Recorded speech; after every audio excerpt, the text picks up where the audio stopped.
নমস্কার বন্ধুরা, আমি চন্দ্র। আপনারা দেখছেন চন্দ্রাস কিচেন। বন্ধুরা, আজকে আমার কিচেনে রয়েছে কাতলা মাছের কালিয়া। তাহলে চলুন বন্ধুরা, দেখে নিই আগে কাতলা মাছের কালিয়ার রেসিপিটা। কাতলা মাছের কালিয়ার জন্য আমি এখানে নিয়েছি 4 পিস কাতলা মাছ। এবার আমি মাছটাকে ভালো করে নুন আর হলুদ মাখিয়ে নেবো।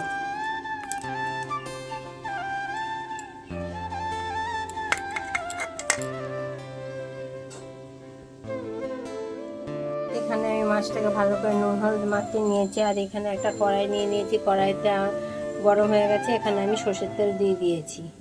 তেলটা খুব ভালো করে গরম হয়ে গেছে। এবার আমি মাছগুলোকে দিয়ে ভালো করে ভেজে নেব।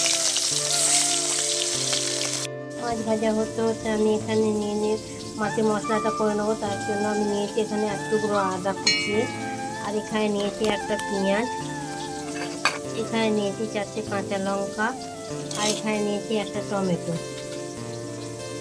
আর নিয়েছি 5 থেকে 6 কোয়া রসুন। এবার আমি সবগুলোকে একসাথে মিক্সিং জারের মধ্যে দিয়ে পেস্ট করে নেব। মাছগুলো খুব ভালোভাবে লাল লাল করে ভাজা হয়ে গেছে। এবার আমি মাছগুলোকে তুলে নেব।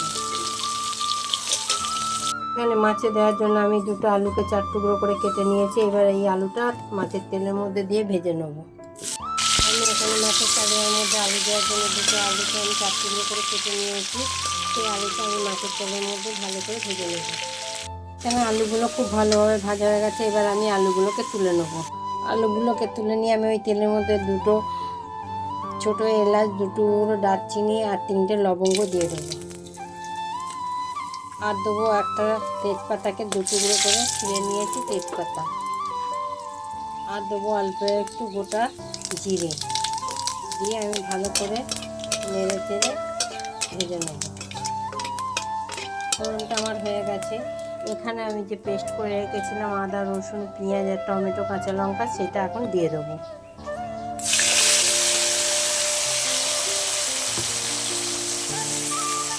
মশলাটা দিয়ে আমি খুব ভালো করে কষিয়ে নেব মশলাটা। এখানে আমার পেঁয়াজ আদা রসুনের পেস্টটা খুব ভালোভাবে ভাজা হয়ে গেছে। এরপরে আমি দিয়ে দেবো 1/2 চামচ হলুদ,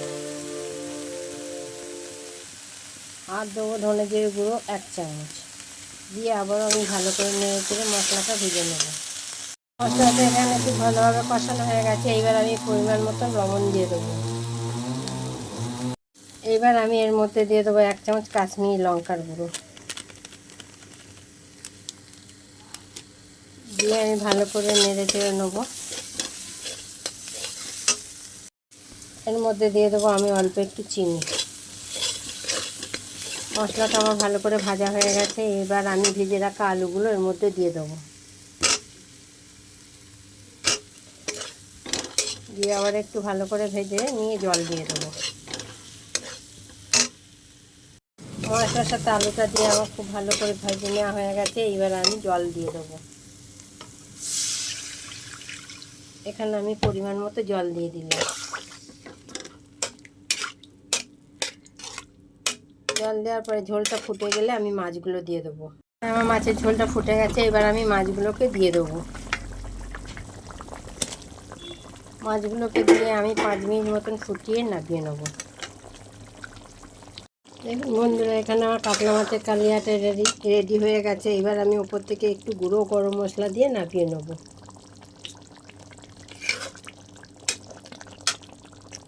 তাহলে দেখলেন বন্ধুরা, আজকে আমার কাতলা মাছের কালিয়া। আপনারা এইভাবে একবার হলেও করে খেয়ে দেখতে পারেন। আশা করি ভালো লাগবে। ভালো লাগলে লাইক শেয়ার কমেন্ট করে আপনারা আমার পাশে থাকুন।